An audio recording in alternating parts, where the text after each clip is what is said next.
Hace 8 días veíamos qué tan correcto es decir: yo te declaro sano, yo declaro esto, yo declaro lo otro, confesar lo que deseas, decir lo que necesitas, hablarlo. ¿Qué tan mal están esas expresiones? ¿O solo debemos orar, hágase tu voluntad, y esperar que suceda lo que Dios determine? Hace 8 días veíamos y nos basábamos en aquellas palabras de Jesús que dijo: mayores obras de las que yo hice, ustedes harán en mi nombre. Jesús dijo que todo el que cree puede hacer obras como las que él hizo. Y entonces nos preguntábamos: ¿y cómo las hizo Jesús? Bueno, las hizo en el poder, obviamente, del Señor, pero ahora Él dice que las vamos a hacer en su nombre. Sí, que las vamos a hacer en su nombre. Las vamos a hacer en su poder y en su autoridad. Pero algo muy importante: ¿cómo lo hacía Jesús? ¿Cómo hacía esas maravillas el Señor?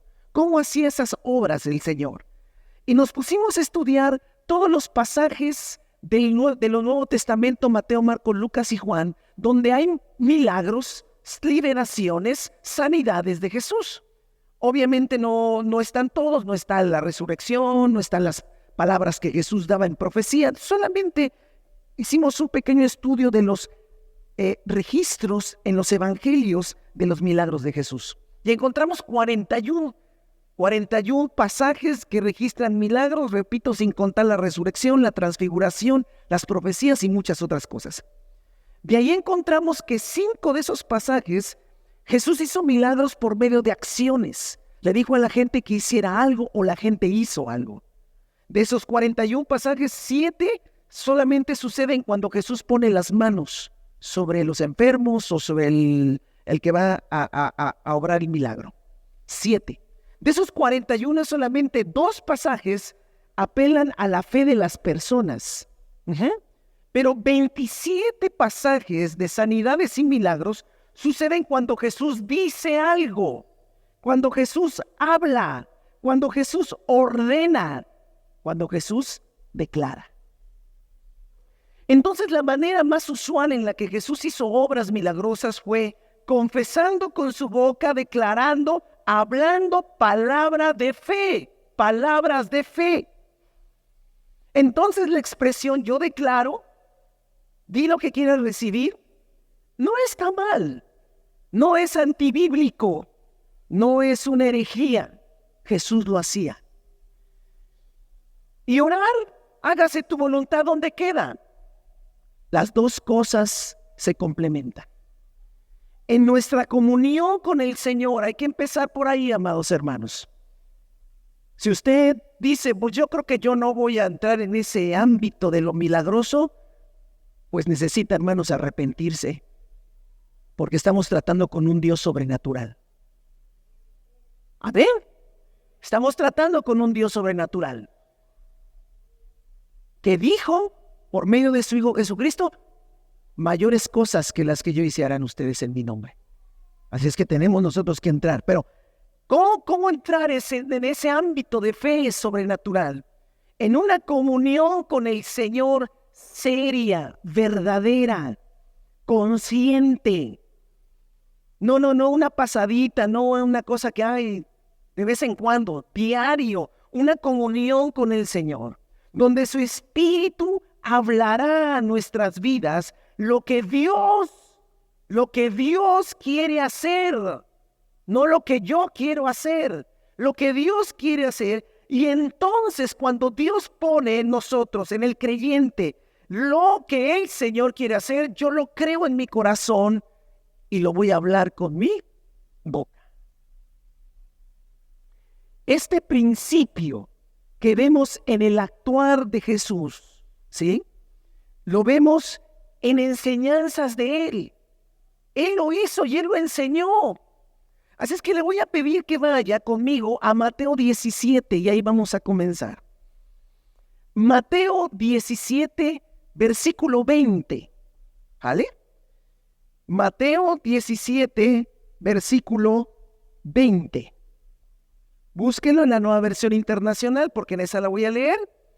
Y dice así. ¿Lo tiene? Desde ya vaya meditando esta palabra en su corazón. Les aseguro que si tuvieran fe tan pequeña como una semilla de mostaza, podrían decirle, hablar, declarar, confesar, como usted quiera, decirle a esa montaña, no orar por la montaña, no rogarle a la montaña. ¿O eso dice? No decirle a Dios, mira la montaña. Si tuvieres fe tan pequeña como una semilla de mostaza, podrían decirle a esa montaña, trasládate de aquí para allá, y se trasladaría. Para ustedes nada sería imposible. Wow. Amén, hermano. Amén. No sé cómo hacer eso, pero amén.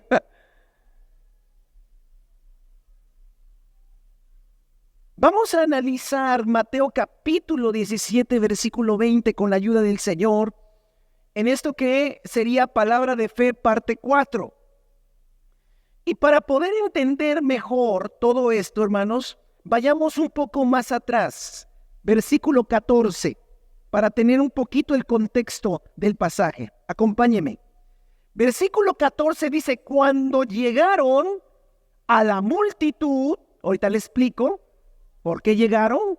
Jesús no estaba con la multitud. Cuando llegaron él y otros, un hombre se acercó a Jesús y se arrodilló delante de él y dijo, Señor, ten compasión de mi hijo. Le dan ataques y sufre terriblemente. Muchas veces cae en el fuego o en el agua. Se lo traje a tus discípulos, ¿pero qué? No pudieron sanarlo. Versículo 17. Una expresión de admiración. De Jesús, Generación incrédula y malvada, respondió Jesús. ¿Hasta cuándo tendré que estar con ustedes? ¿Hasta cuándo tendré que soportarlos? Tráiganme acá al muchacho. Jesús reprendió al demonio, el cual salió del muchacho y se quedó sano desde aquel momento. Versículo 19. Después los discípulos se acercaron a Jesús y en privado preguntaron, ¿por qué nosotros no pudimos expulsarlos? Versículo 20. Por la poca fe que tienen, respondió. Les aseguro que si tuvieran fe tan pequeña como una semilla de mostaza, podrían decirle a esta montaña, trasládate de aquí para allá, y se trasladaría. Para ustedes nada sería imposible. Y si traen una versión Reina Valera, van a ver que hay un versículo 21. Y si la traen una versión internacional, van a sentir que los estafaron, porque les falta un versículo en su Biblia. Porque del 20 se pasa al 22. Vaya y reclame a quien se la vendió. Oiga, a mí me da una Biblia completa. Pero la nueva versión internacional tiene una nota. Pues no está incompleta, tiene una nota. Que usted no la ha leído es otra cosa. Pero ahí está, para que no vaya a pelear con nadie. Ahí está. Y la nota dice, algunos manuscritos agregan lo siguiente, pero esta clase no sale sino con oración y ayuno. ¿Vale? Vamos a verlo todo y también vamos a tocar esa parte. ¿Cuál es el contexto de todo este pasaje, hermano? El contexto es que Jesús había tomado a Pedro, a Santiago y a Juan, 3 de sus apóstoles, y se los había llevado a una montaña. En la montaña, Jesucristo había tenido una experiencia tremenda. Su rostro resplandeció como el sol, eso narra Mateo, y su ropa se volvió blanca como la luz. Además, en aquella montaña y en lo alto, se apareció Moisés y Elías conversando con él. Y no solamente eso, una voz del cielo dijo, este es mi hijo amado, estoy muy complacido con él, escúchenlo. Esto sucedió 6 días después, o días después de que Jesús había empezado a anunciar su muerte. Jesús empieza a anunciar su muerte. Es necesario que el Hijo del Hombre vaya a Jerusalén. Padecerá a través de los sacerdotes. Voy a morir, pero al tercer día empieza a anunciar. Días después sube esa montaña con Pedro, con Santiago y Juan, y tienen esa experiencia tremenda que se llama la transfiguración de Jesús. Elías y Moisés hablan con él. Por la voz de Dios dice, este es mi hijo amado. Y entonces Jesús es fortalecido porque viene lo más difícil de su ministerio, morir en la cruz. Morir en la cruz. Por cada uno de nosotros, por nuestros pecados. Alabado sea el nombre del Señor, hermano. Al descender de la montaña, imagínense, yo quiero que se imagine, hermano, su rostro resplandeciente, sus vestiduras blancas como la luz. ¿Usted ha visto alguna vez lo blanco de la luz? No, porque el día que lo ve se queda ciego, man, ¿verdad? Es una blancura sobrenatural. Y una voz, la voz de Dios, hermano, la voz de Dios hablando y diciendo, este es mi hijo amado. Hermano, baja de esa montaña, hermano, Pedro, Juan, Santiago, los que fueron felices, contentos, Jesús también. Y al descender de la montaña, Jesús encuentra una escena totalmente diferente. Un hombre desesperado le ruega que sane a su hijo que sufre ataques terribles. Pero hay un detalle importante. Por un lado él va, corre, el Señor, ayúdame, mira a mi hijo. Y por otro lado trate de imaginarse a los apóstoles así como que mordiéndose las uñas. Porque no pudieron. Así como que Jesús volteaba y dijo, ¿qué onda? Y ellos,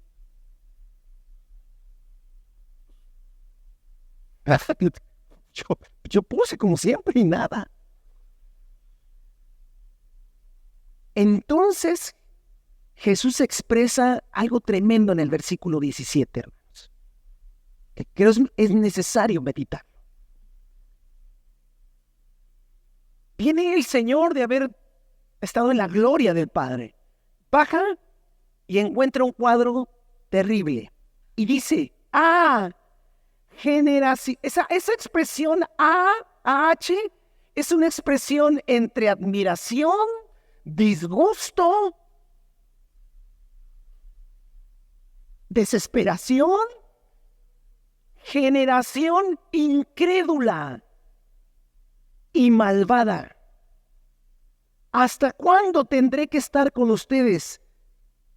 Casi, ya no los aguanto. Esa ya es versión mía, pero es lo que dice.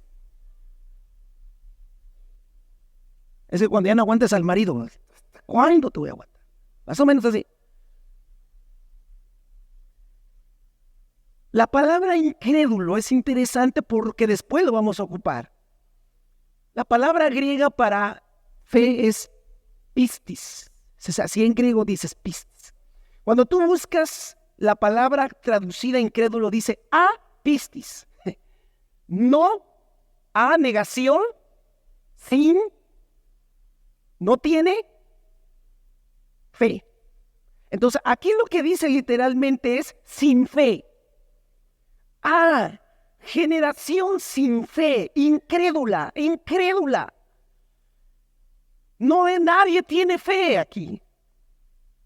Y le está hablando a toda esa gente le dice, generación incrédula, no tienen fe. Y luego la siguiente palabra dice malvada. Y la palabra malvado en el idioma original, que es el griego, es cuando tú agarras algo y lo tuerces. Es algo que le das la vuelta. Y entonces significa distorsionada, torcida. Generación sin fe. Y es interesante, hermano.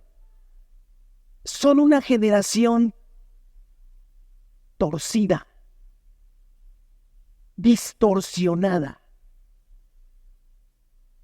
Hermano, la falta de fe, la ausencia de fe, el no vivir por fe, el solo vivir por lo que veo, el solo vivir por lo que palpo, el solo vivir por lo que aseguro que está, hace que seamos una generación que torció y que distorsionó el propósito de Dios. Lo que está diciendo Jesús es, a ver, hermanos, a esa generación le tocó la bendición. Bien, a otras generaciones les tocó el tiempo de Moisés. A otra generación de israelitas les tocó el tiempo de Elías. ¡Wow! A otro le tocó el tiempo de Jonás, de David, de Salomón. A esta generación le tocó el Hijo de Dios. Era para que esa generación se consagrara. Hermano, ¿por qué no vino una generación después Jesús? ¿Por qué no vino una generación antes? Vino en el tiempo señalado por el Padre a una generación que no entendió el tiempo de su visitación. Y por eso Jesús le dice, generación sin fe, distorsionaron, torcieron el propósito. Ustedes estaban elegidos para que fuera la generación que viera al Mesías, que viera a Jesucristo en todo su esplendor, y no les tocó verlo. Jesús algún día lo dijo sobre Jerusalén, y les dijo, si en otros lugares se hubieran hecho los milagros que se están haciendo aquí, ya estarían. Pero ustedes ni viendo esos milagros se arrepienten. Así que, hermanos, en realidad, sí, lo volvemos a decir, sin fe es imposible agradar a Dios. A Jesús se nota incómodo. Jesús se nota que no está a gusto en medio de ese ambiente de incredulidad. Se ve que Jesús sufre. Tiene que sostenerse en contra de la incredulidad que reina en esa generación. Hermano, espero que nosotros, esta generación que nos toca a nosotros vivir el Evangelio en este tiempo, por ningún motivo vayamos a caminar a ser una generación incrédula y que tuerza y que no esté viviendo el propósito de Dios que debe vivir. Es importante, hermano. Sin fe es imposible agradar a Dios.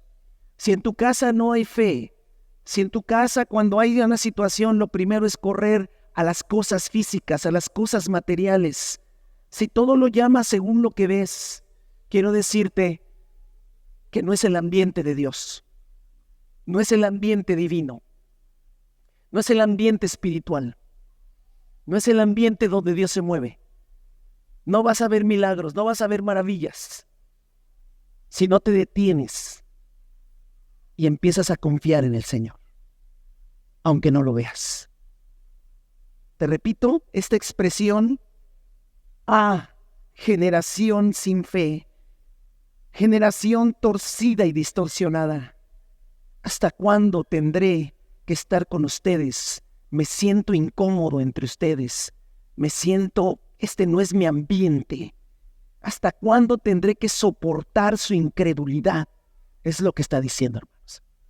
Que el Espíritu de Dios, hermano, nos haga sentir también esas palabras a nosotros para no ser esa generación incrédula, sino una generación que le cree al Señor. Amén. Entonces, la narración sigue. Y dice que Jesús sana al muchacho, reprendiendo al demonio, y luego ya en privado, los discípulos preguntan, versículo 19, ¿por qué nosotros no pudimos expulsarlo? ¿Por qué no pudimos? Quiero decirte que el pasaje, hermano, ya Jesús está hablando de su muerte, por lo tanto, ya han pasado 3 años de que ellos han caminado con Jesús. Estos discípulos que preguntan, ¿por qué no pudimos expulsarlo? Formaban parte de aquellos 70 que el Señor envió y que regresaron contentos. Dijeron, Señor, hasta los demonios se sujetan en tu nombre. El Señor dijo, sí, por eso los mandé. Y estaban felices. Dice, no se alegren por eso. Alégrense que su nombre está escrito en el libro de la vida. Estos que le preguntan por qué no pudimos expulsarlo, no es que nunca habían podido expulsar a un demonio. No. Llevan 3 años de caminar con Jesucristo. Han experimentado sanar enfermos, liberar endemoniados. ¿Cuándo? Cuando fueron enviados por Jesucristo, pero ahora no pudieron. Jesús no está porque se fue a la montaña y no pudieron hacerlo. Y su pregunta es lógica. ¿Qué pasó? ¿Qué pasó? Mira, hermano, yo en los años que llevo de pastor he orado por infinidad de enfermos.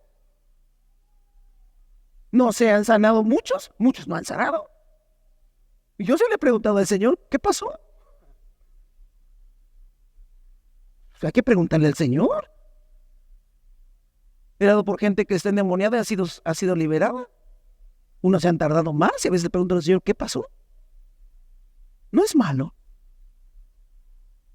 Cuando ores por tus hijos que están enfermos y no sanan, pregúntale al Señor, ¿qué pasó? Y viene el versículo al que queremos llegar.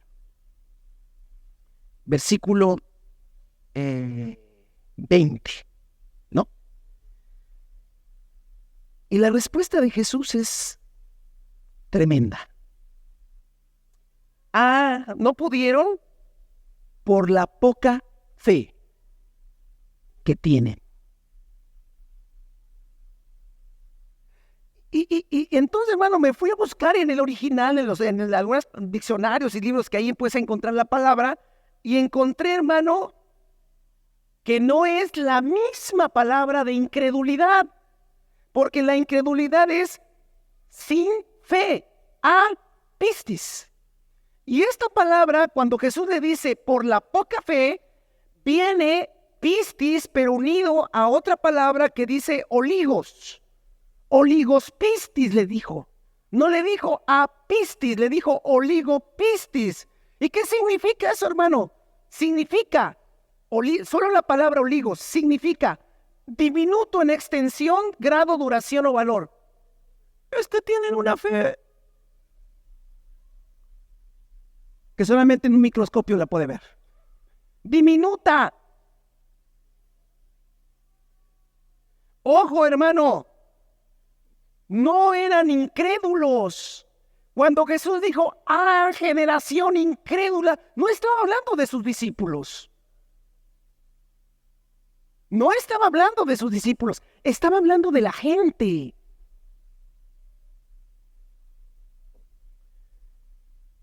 Le doy un consejo aquí entre. No escuchen todos. Júntese con gente de fe. No se junte con gente incrédula, porque la incredulidad se pega. La fe también. Jóvenes, júntense con jóvenes que tienen fe. Te juntas con la que es igual de incrédula, pues ¿a dónde vas a acabar? Pero regresando al pasaje dice, por la poca fe, oligos pistis, por ser pequeños de fe, por ser de poca fe, porque su fe no es diminuta en extensión, en grado, en duración, en valor. Su fe es muy esporádica, se va así, ¡fum! Es tantito y ¡fum! Esa es su fe. ¿En qué otros pasajes Jesús usó esa palabra? Fíjese que la usó en otros. No lo busque para que no se pierdan buscando. Escúchenlo. Mateo 8, 25 y 26. Los discípulos fueron a despertar al Señor porque iban en la barca y había una tormenta y gritaron, sálvanos porque nos ahogamos. Y Jesús se despertó y les dijo, hombres, les digo, oligopistis. Hombres de poca fe, contestó, ¿por qué tienen tanto miedo? Entonces se levantó, reprendió a los vientos y a las olas y todo quedó completamente, ¿qué? Hermano, Jesús nunca le dijo a sus discípulos que eran unos incrédulos, porque si eran incrédulos no andarían con él. Se lo repito, los discípulos no eran incrédulos, si no, no andarían con él. Tenían un problema los discípulos. Eran oligopistis, ya me gustó la palabra. Eran hombres de poca fe. Su fe era diminuta. pequeñita, muy, muy pequeñita. Por eso cuando las olas se levantaban y todo, dicen, nos vamos a llevar a Jesús, Jesús despierta. Y Jesús se despierta. ¿Y qué pasó? Hombres de poca fe. Otro pasaje de Pedro, Mateo 14. Señor, le dijo Pedro a Jesús, si eres tú, manda que vaya a ti sobre las aguas. ¿Se acuerda cuando Pedro camina sobre las aguas? Ven, le dijo Jesús. Aquí se ve la oligopistis, Adrian. Pedro bajó de la barca y caminó, porque sí caminó sobre el agua en dirección de Jesús. Pero al sentir el viento fuerte, tuvo miedo y comenzó a hundirse. Entonces gritó, Señor, sálvame. Enseguida Jesús le tendió la mano y sujetándolo lo reprendió y le dijo, oligopistis, hombre de poca fe, ¿por qué dudaste? O sea, sí dio unos pasos, pero bueno, hermano, yo creo que aquí la de Pedro hay que quitarse el sombrero, ¿no? Porque sí dio unos pasos. Los otros ni siquiera de la barca salieron. Era oligopistis mega, ¿no? Poquito más, pero siguió siendo oligopistis porque se hundió. En otro pasaje, dice que los discípulos con Jesús cruzaron el lago, pero a los discípulos se les había olvidado llevar pan. Y entonces Jesús empieza a hablar. Cuídense de la levadura de los fariseos y de los saduceos. Y ellos comentaban entre sí. Sí, también, como le hacen algunos aquí que le hablan al otro así también ellos. Ellos comentaban entre sí. Lo dice porque no trajimos pan. Le dije que nos iba a regañar. Al darse cuenta de esto, Jesús dijo, oligopistis, ¿por qué están hablando de que no tienen pan? ¿Todavía no entienden? ¿No recuerdan los 5 panes para los 5,000 y el número de canastas que recogieron y los 7,000? ¿No acuerdo? O sea, ¿no se acuerdan de eso? Y ahorita salen con que se les olvidó el pan y que ahorita multiplicamos lo que haya. Hombres de poca fe. Los discípulos no eran incrédulos, si no hubieran caminado con Jesús. Pero su fe era poca, era pequeña, y siendo congruentes con lo que encontré, diminuta. Los discípulos, como cualquier hombre sincero, se movían en una fe natural, humana, que sí sirve, pero para poco. ¿Vale?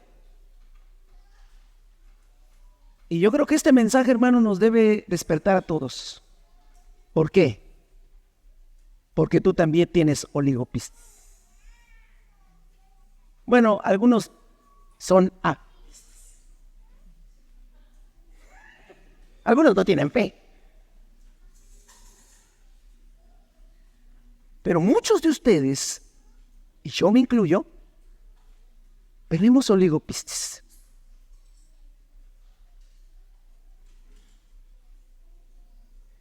¿Y por qué digo que es una fe natural?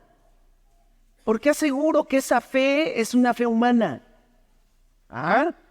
Porque en Mateo 6:30 dice, hablando el Señor de los afanes, dice, si así viste Dios a la hierba que hoy está en el campo y que mañana es arrojada al horno, ¿no hará mucho más con ustedes, gente de poca fe? Así que no se preocupen diciendo qué comeremos, qué beberemos o con qué nos vestiremos. Los gentiles, los que no conocen a Dios, andan tras estas cosas. Y también dices, primeramente Dios, le voy a pedir prestado a mi compadre y me va a prestar. ¿Tiene fe? ¿Tiene fe en el compadre? Primeramente Dios, Coppel me va a prestar. ¿Tiene fe en Coppel? ¿Oligopistis?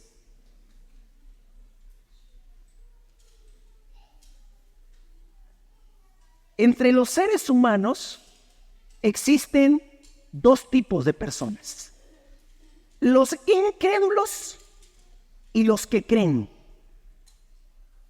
Los incrédulos y los que creen. Pero la palabra nos habla que aún la fe humana es pequeña, es poca, diminuta en extensión, grado, duración o valor. Eso es lo que dice, hermano. Ahora, ¿es malo tener? No. A la generación, escuche, a la generación incrédula y perversa Jesús, a quien le enseñó esto fue a sus discípulos. Pero al preguntar por qué no pudimos hacerlo, él les digo, muchachos, es que ustedes tienen un problema. ¿Cuál? Ustedes tienen una fe pequeña. Es humana. Están ustedes, qué bueno que han creído. Pero aún su fe humana es pequeña, es diminuta en extensión, grado, duración o valor. Amén. ¿Y ahora qué hacemos, Señor? Sigo leyendo, versículo 20. Les aseguro, ¿me va siguiendo? Ahora sí, 17:20. Les aseguro que si tuvieran fe como una semilla de mostaza. Otra vez. Les aseguro que si tuvieran fe como una semilla de mostaza. Usted dirá, hermano, le está faltando donde dice tan pequeña. Es que en el original no está. El traductor nos quiso echar la mano. Por si no conoce usted la semilla de mostaza. Si usted no conoce la semilla de mostaza, entonces el traductor nos trata de echar la mano diciendo que es muy pequeña. Pero en realidad Jesús no dijo tan pequeña. Dijo, les aseguro que si tuvieres fe, como una semilla de mostaza. Y ya, bueno, sabemos que la semilla de mostaza es la semilla más pequeña que existe. Y entonces, hermanos, viene la parte donde el Señor nos revele, donde el Señor nos enseñe, donde el Espíritu Santo nos haga ver lo que Él quiere que veamos. Porque definitivamente, si la fe humana es pequeña, el Señor Jesús me dice ahora que lo que necesito es una fe pequeña. Entonces yo le puedo decir, Señor, pues esa es la que tenemos. Si es la que tenemos, pequeña. Si hablas de pequeño, nosotros tenemos pequeña.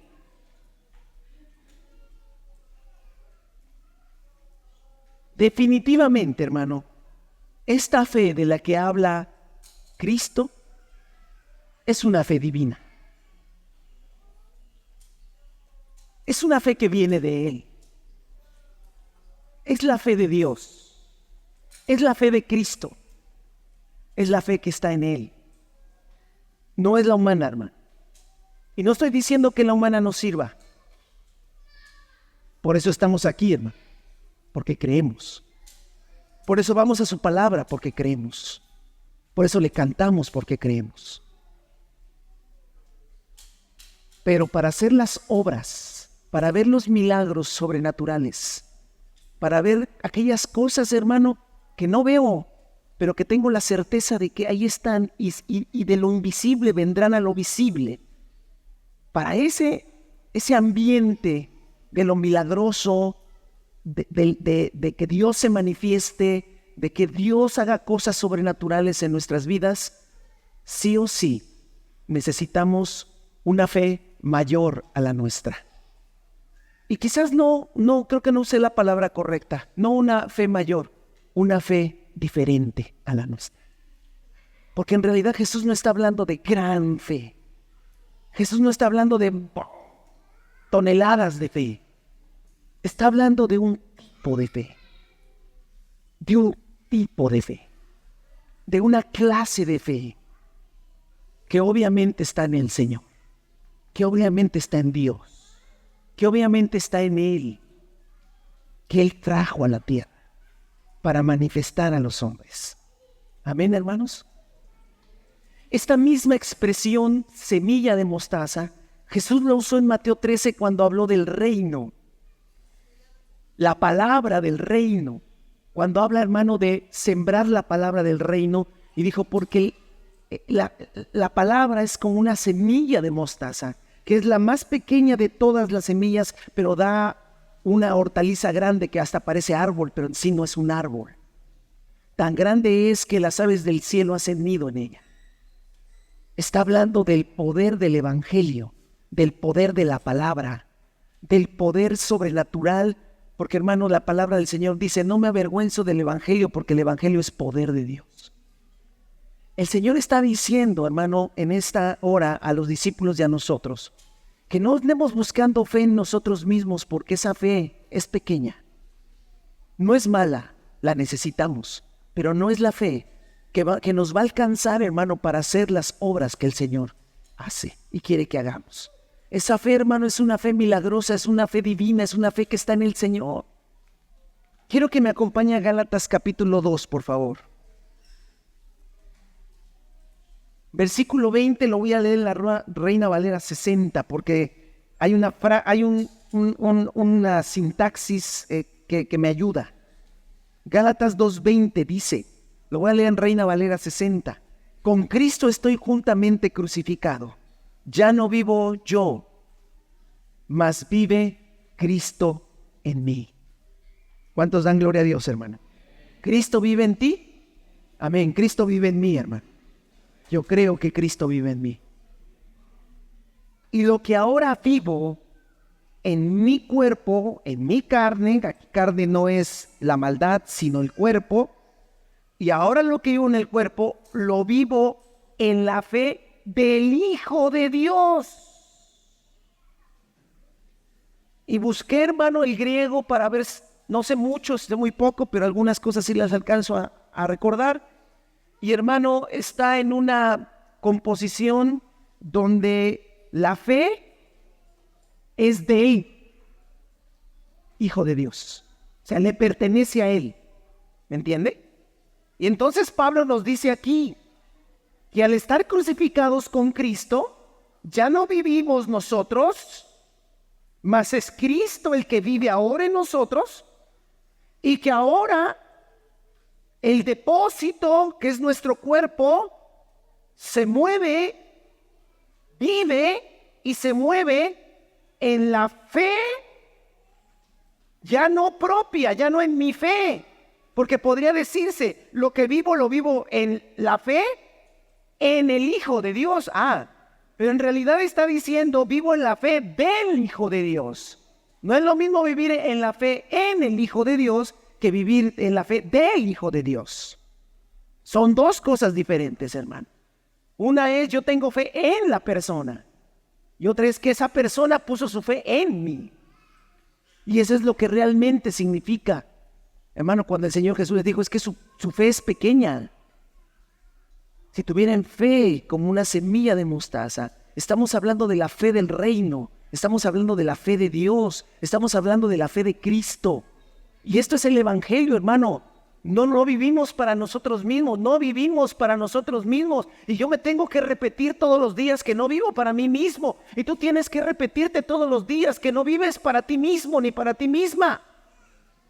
Que vivimos para Él. Y que debo vivir crucificado. Y que al vivir crucificado ya no puede actuar mi fe. Mi fe, hermano, puede llegar hasta creer que Jesús vive en mí. Si quiere, hasta ahí la dejo. Pero para hacer las obras que el Señor quiere, para hacer la obra que el Señor necesita, necesito la fe de Él. Y necesito vivir esa fe, y necesito pedir, y necesito entender, y necesito, hermano, que esa fe venga a nuestras vidas para podernos mover en esa fe. Por eso cuando dice, por eso Jesús no dijo, no, ahorita les voy a aumentar la fe. Hay otro pasaje donde los discípulos dicen, aumentanos la fe. Y les vuelve a decir lo mismo. Si tuvieres fe como un grano de mostaza, es lo mismo. Es que no es cuestión de qué tan grande es tu fe. Es cuestión de qué fe se está moviendo en ti. ¿Qué fe se está moviendo en ti? Y ahí, hermano, tiene que ver con la comunión con el Espíritu, por supuesto. Ahí tiene que ver, hermano, con la palabra, con el Espíritu, con la presencia del Señor en nuestras vidas. Por supuesto que tiene que ver con eso. Porque es entonces donde la fe de Dios se activa en nosotros. Usted debe tener un deseo en su corazón. Señor, que tu fe se active en mi vida. Que tu fe se active en mi vida. Mi fe es pequeña y es sincera, hermano. Yo sé que aquí muchísimos tienen una fe sincera. Yo me incluyo, yo quiero tener una fe sincera al Señor. Pero no alcanza. Necesitamos la fe que viene de manera sobrenatural en nosotros. Regresemos al Mateo 17, por favor. Mateo 17. Cuando esa fe se activa en nosotros, hermano, que es la fe de Dios, la fe que viene de Cristo, la fe de Él, podrían decirle otra vez, ahora vuelve otra vez el Señor a decir que para hacer esas obras mayores que las que Él hizo, es la fe de Él mismo, es la fe de Él la que va a moverse. Por eso dijo en mi nombre, ¿sale? Entonces ahora la fe de Él va a empezar a decir, podrían decirle a esa montaña, trasládate de aquí para allá y se trasladará. Para ustedes nada sería imposible. Nuevamente el mismo principio, creer en el corazón y decir, declarar, confesar con la boca lo que tiene que suceder. Pero hoy complementamos más, hermano. Dios me da, Dios me habla, Dios me pone lo que va a hacer Él. Yo soy solamente un medio, yo le presto mi boca. No es mi fe, es la fe de Él. Él pone su palabra y pone convicción dentro de mí y esto va a pasar. Pero yo tengo que hablarlo, ahí sí yo tengo que hablarlo, porque el Señor Jesús dijo, tú le dirás, tú abrirás la boca. No dijo, mi fe, ya está mi fe, está mi palabra, pero tú vas a abrir la boca. Ahí sí nos toca, hermano. Nos toca abrir la boca y declarar, decir, confesar lo que tiene que pasar. Pero por favor, no es fruto de mi necesidad, no es fruto de mi antojo, no es fruto de mi ocurrencia, no es fruto de mi ambición. Voy a declarar que soy rico, millonario. Eso es falacia, hermano. Aún cómo hacer las cosas, hermano. Dios quiere hacer milagros, Dios quiere hacer maravillas, pero eso nos va a decir cómo se hacen. ¿Qué hago? ¿Qué digo?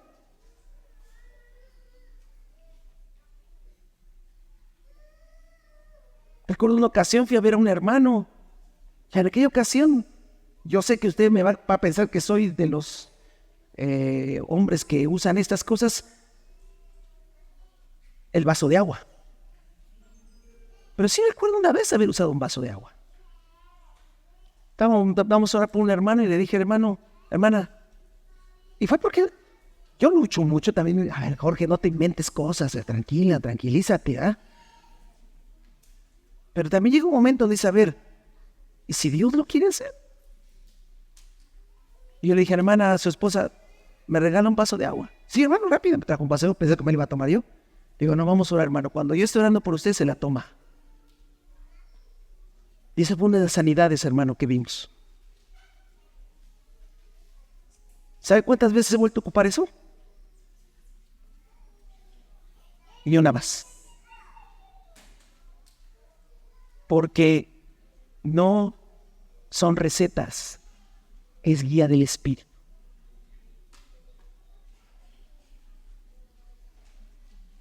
Es la fe de Él. Porque Él te dice, ¿qué es lo que vas a hacer? ¿Cómo lo vas a hacer? Por eso no es solamente, Señor, sana al niño, Señor, sana al niño, Señor. Está bien, nos desesperamos, nos angustiamos.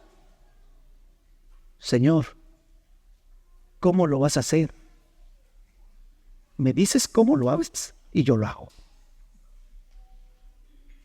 Me dices cómo. Claro, yo le voy a pedir sanidad, le voy a pedir que haga un milagro, pero después de que ya le pedí, después que ya le rogué, tengo que decirle, Señor, si lo vas a hacer, dime cómo. ¿De qué manera? Reprendo la enfermedad, le doy esto, le doy lo otro, lo levanto. Si usted va a la Biblia, hermano, va a encontrar un montón de formas. Estira la mano, veme, levántate, sal, ve, haz. Jesús, hasta una cosa que... Digo, eso ya. Pero ahí estaba la fe de Dios moviéndose. Nosotros no somos tan cochinos, ¿eh? Para andar haciendo...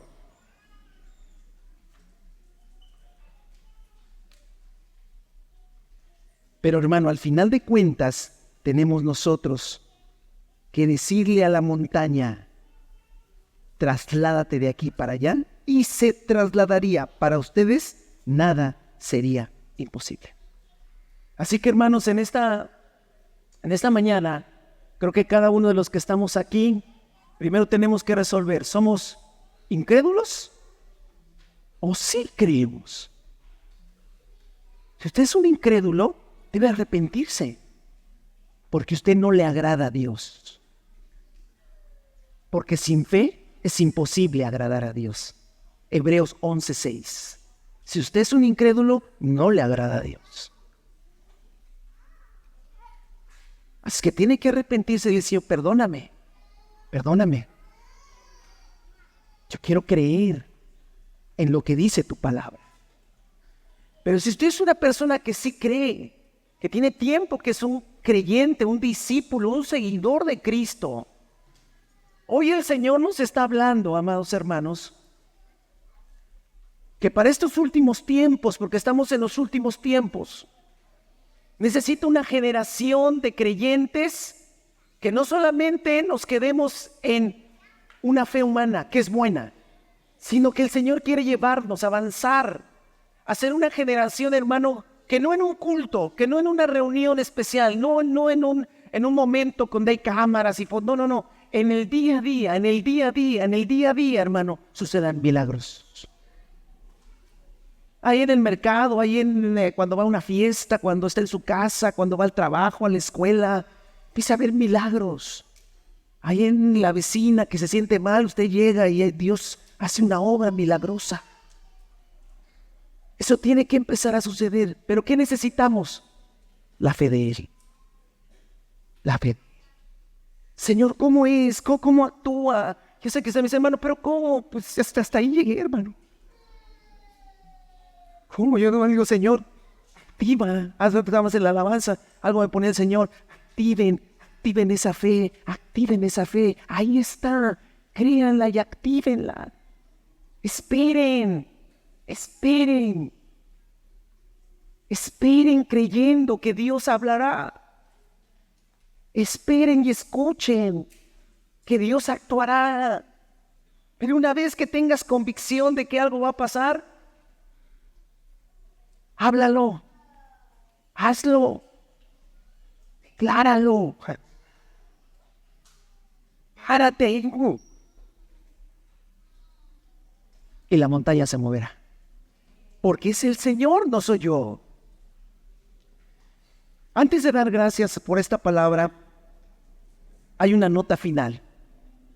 Y el versículo 21, hermano, el versículo perdido, ¿qué comentario nos puede dar de? Pero esta clase no sale sino con oración y ayuno.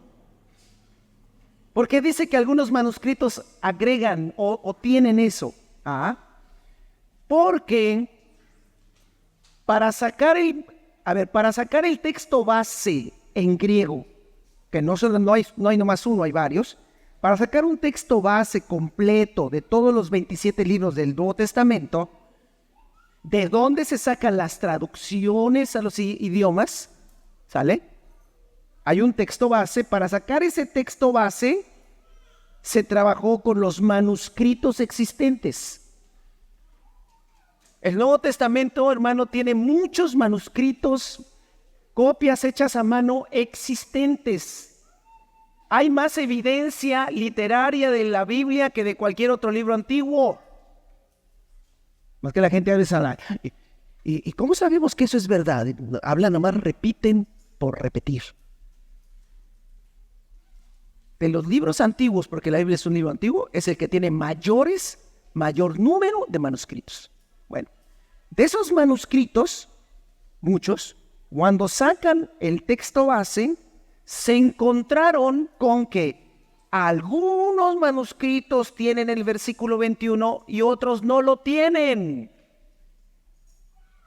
¡Qué tragedia! Una tragedia. Entonces la Nueva Versión Internacional dice, versículo 20, versículo 22, y la nota de que algunos manuscritos lo tienen y otros no lo tienen, y se acabó el asunto. Ahora, ¿qué pensar de eso? Esa es mi opinión. Que si lo leemos todo corridito, no tiene mucho sentido. ¿Por qué no pudimos, Señor, sacar al demonio? No pudieron por su poca fe. Pero si tuvieran fe como un grano de mostaza, le diré, ese monte se moverá y se moverá. Se me olvidaba. Pero esa clase, ni con fe. Se necesita oración y ayuno. No, como que no checa. Por eso algunos que hicieron, cuando hacen el texto base, dicen, creo que no va. ¿Por qué? Porque está como contradiciendo. Entonces, ¿es por fe o es por ayuno y oración? O sea, esa clase de demonios no pudieron, ni aunque hubieran tenido fe como el grano de mostaza, no pueden, porque esos solo salen con oración y ayuno. Entonces, creo que sí está bien no haberlo puesto, pero ahí está, punto, ahora. Entonces, ¿no hay que orar y ayunar, hermano? Buena pregunta que usted no hizo, pero que yo me hice solo. Entonces, ¿no hay que ayunar y orar? Claro que sí. Definitivamente, hermano, la oración y el ayuno son de gran ayuda a nosotros mismos, pues nos hace ser más sensibles de la voz de Dios, a tener mayor sensibilidad de la guía del Espíritu. Jesús ayunó 40 días y 40 noches antes de iniciar su ministerio. Eso no creo que nos diga nada, hermano. Si él iba a escuchar la voz del Espíritu, si él iba a ser sensible a lo que Dios tenía que hacer, tenía él mismo ponerse en oración y ayuno. Hermano, si el Espíritu de Dios le guía a ayunar y a orar, y usted toma tiempo para ayunar, ¿qué es ayunar, hermano? Pues es no desayunar, es mantenerse sin alimentos por un tiempo y durante ese tiempo ocuparlo en la oración. ¿Le va a dar más poder? No. Lo va a hacer más sensible a la voz del Espíritu. Lo va a hacer más entendido. Es más, yo le aseguro una cosa, ayune y ore, hermano, y los domingos va a entender más, no se va a quedar dormido. Porque el ayuno y la oración, hermano, hasta la mente te la despierta. ¿Sí? Pero 2 pizzas a las 11 de la noche ayer, hermano, obvio.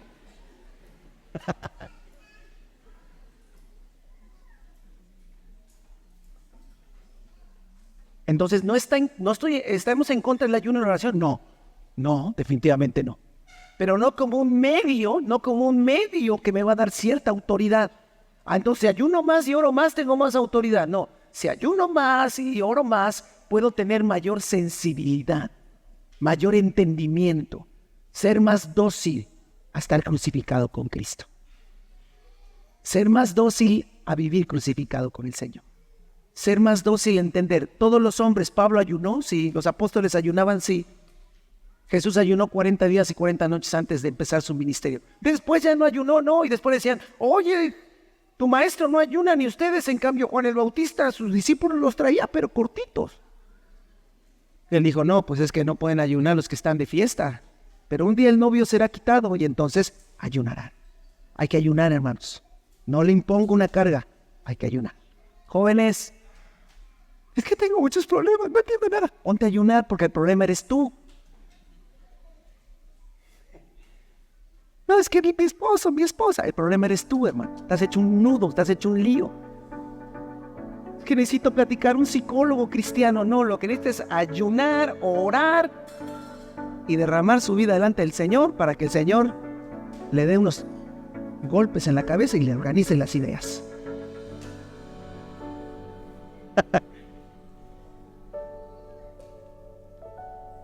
Amén, hermanos.